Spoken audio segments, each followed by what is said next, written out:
అమలు చేస్తుంది. దొంగ మాటలు చెప్పి మోసం మాటలు చెప్పి కేసీఆర్ అదేవిధంగా హరీష్ రావు ఇంకో ఈ దొంగవట ఎమ్మెల్యే తెలంగాణను ముంచూరు తెలంగాణను అప్లపాలు చేసిండు దానికి ఇస్తే. కాబట్టి ఇటువంటి దుర్మార్గులకు ఎప్పుడు కూడా అవకాశం ఇచ్చినా మళ్ళీ దోసుకోపోతా ఉంటారు మనకు.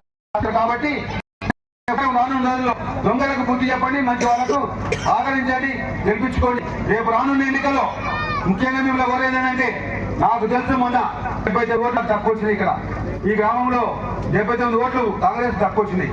ఒక్కసారి ఆలోచించుకోండి, ఎటువంటి మోసం చేస్తే మనం ఇట్లా మోసపడ్డామో.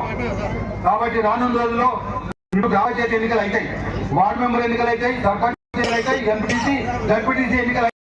ఈ ఎన్నికల్లో కాంగ్రెస్ పార్టీ బలపరిచిన మంచి వ్యక్తులను వార్డు మెంబర్గా, ఎంపీటీసీగా, అదే జడ్పీటీసీగా పార్టీ మెజార్టీలు గెలిపించుకొని ఈ దొంగవట ఎమ్మెల్యే అప్పుడే మీటింగ్ పెడుతున్నట, నిన్న మీటింగ్ పెట్టినట, మళ్ళీ మనం ఎక్క మోసం చేసి ఓటు వేయించుకుందామని చెప్పి మీటింగ్ పెట్టినట.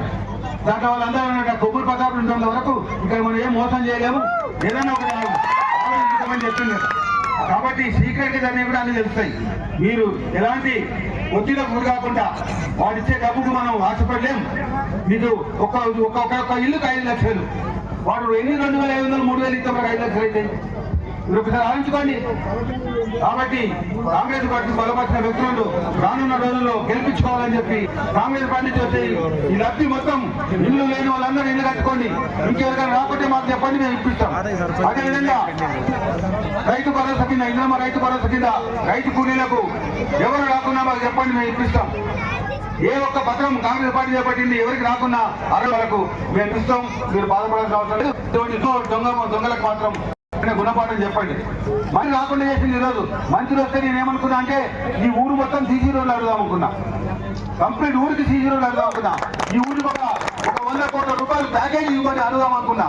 అవన్నీ మీకు ఇప్పించేది మంత్రి వస్తే. మంత్రి రాకుండా ఈ దొంగవట ఎమ్మెల్యే అడ్డుపడ్డాడు. ఇటువంటి గుణపాఠం చెప్పండి.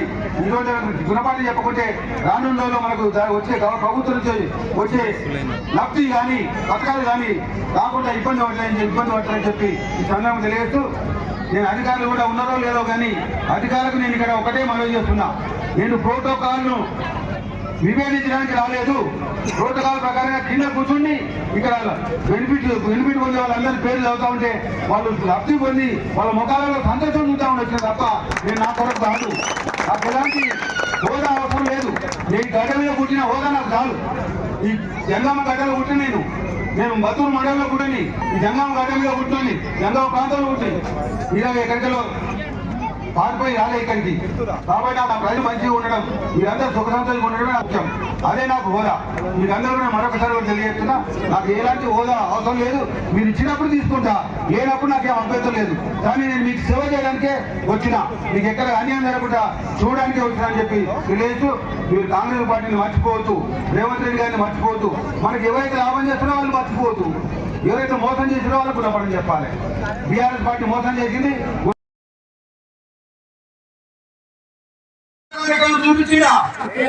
చూపించకుండా దొంగతనాన అనేక లంచగొండితనాన అనేక విధాల మోసాలు చేసి తెలంగాణ ప్రజల సొమ్మును దోచుకొని ఎన్నికల్లో 160 కోట్లు పెట్టింది మహానుభావుడు. ఉద్యమ సమయంలో ఏ ఒక్కరోజు కూడా తెలంగాణ ఉద్యమాలకు పోరాటం చేయలే. నేను తెలంగాణ ఉద్యమకారుని 2001 నుంచి తెలంగాణ వచ్చేంత వరకు కూడా తెలంగాణకు పోరాడిన ఉద్యమకారుడు నేను. మొట్టమొదటిగా ఆ దొంగ కేసీఆర్ చేయాలకు తీసుకొచ్చింది హెలికాప్టర్లో నేను, ఉద్యోగం చేసింది నేను, మీరు, మనం అందరం కలిసి ఉద్యోగం చేసినాం. మన వల్ల పార్టీ పెరిగింది. కానీ మోసగాడు, అవినీతి పరుడు, భూ కబ్జాకోరుడు కేసీఆర్ అనేక వాగ్దానాలు ఇచ్చి మోసం చేసి ఎలక్షన్లలో ఓటేయించుకొని ఏ ఒక్క వాగ్దానం కూడా చేయకుండా తెలంగాణ ప్రజల సొమ్ము 7 లక్షల కోట్లు తిన్నాడు. 7 లక్షల కోట్లు మింగిడు. మనకు 7 లక్షల కోట్ల హక్కు ఉన్నది. అంటే చుట్టూ 2 లక్షల రూపాయలు చొప్పున మనకు హక్కు ఉన్నది. మనకు వచ్చిందా? అభివృద్ధి పనులు అయినాయా? కాలే. అప్పు ఎప్పుడు ఉంటుంది? ఒక బిడ్డ పెళ్లి చేస్తే అప్పు చేస్తాం, ఇక్కడ భూమి కొట్టి అప్పు చేస్తాం, ఏదన్నా ఒక మంచి పని చేస్తే అప్పు చేస్తాం, పిల్లలు చదువుకోవడం చేస్తాం. కానీ ఏది లేదు. 7 లక్షల కోట్ల రూపాయలు సరాసరి కల్వకుంట్ల ఇంట్లో పోయింది. కేసీఆర్ ఇంటికి, హరీష్ ఇంటికి, కేసీఆర్ ఇంటికి. అదేవిధంగా మన దొంగోట ఎమ్మెల్యే చెప్పిడే మన కేసీఆర్ జంగామకు వచ్చి చేయడానికి వచ్చి ఏం చెప్పిండు, ఈ 14 రాజేశ్వర అంటాడు చాలా మోసగాడు కానీ నా పక్కనే పడ్డాడు రోజు నా విద్యార్థి నేర్చుకున్నాడు. తెలంగాణ ఉద్యమం అప్పుడు రాలేదు కానీ తెలంగాణ వచ్చినాక టీఆర్ఎస్ పార్టీ చేయలేదు. ఈ దొంగ ఓటు ఎమ్మెల్యే అడవుల కొరకు వచ్చి అరవిందాల డబ్బు సంపాదిస్తున్నామని, అరవిందాల తెలంగాణ పైన మోసం చేద్దామని, జంగామయ్య పైన మోసం చేద్దామని వచ్చిన వ్యక్తి దొంగ ఓట్ల ఎమ్మెల్యే ఆ పల్లా రాజశేఖరరెడ్డి.